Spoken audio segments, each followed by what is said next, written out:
Hello guys, welcome to our channel. இன்றைக்கி நம்ம சேனலில் அடை தோசை எப்படி செய்யலாங்கிறதாங்க பார்க்க போகிறோம்.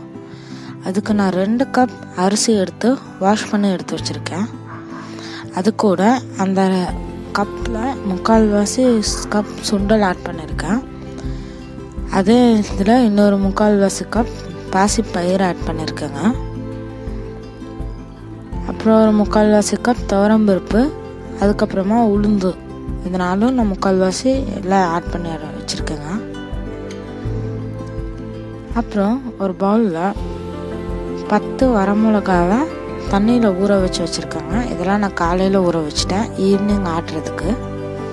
பாருங்கள், அரிசி நல்லா ஊறி இருக்குது. இதை நம்ம ஆட்டி எடுத்துக்கலாம். இப்போது மிக்ஸி ஜாரில் 4 பல் பூண்டு, ஒரு கை கருவேப்பிலை, ஒரு கை சின்ன வெங்காயம், 4 சின்ன சைஸ் தக்காளி 4 எடுத்துருக்கேங்க. அப்புறம் நம்ம ஊற வச்சு எடுத்துருக்கேன் இந்த வரமிளகா, இதெல்லாம் சேர்த்து நம்ம நல்லா பேஸ்ட் மாதிரி அரைச்சி அந்த ஆட்டி வச்சுருக்க அந்த தோசை மாவோட ஆட் பண்ணிடலாம். பாருங்கள், இதை நல்லா மிக்ஸ் பண்ணி விட்டுட்டு சால்ட் ஆட் பண்ணி கலக்கி வச்சுருக்கேன். இல்லை மார்னிங் சால்ட் ஆட் பண்ணாலும் நீங்கள் பண்ணிக்கலாம். அது ஓவர் நைட் நல்லா புளிக்கணும். கொஞ்ச நேரம் வெளியே வச்சுட்டு அப்புறம் தூக்கி வெளியே வச்சுருங்க. மார்னிங் இருந்துச்சு இதை நீங்கள் தோசை சுட்ட சாப்பிட்டுக்கலாம்.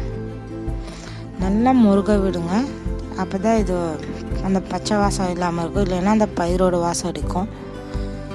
இதை சூடாக சாப்பிட்ணுங்க, அதான் நல்லாயிருக்கும்.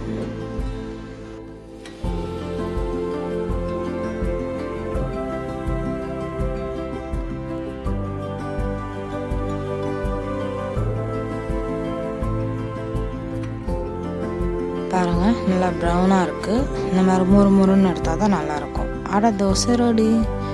தேங்க்ஸ் ஃபார் வாட்சிங். நம்ம சேனலை லைக் பண்ணுங்கள், ஷேர் பண்ணுங்கள். இது வரைக்கும் சப்ஸ்கிரைப் பண்ணாதவங்களாம் சப்ஸ்கிரைப் பண்ணுங்கள்.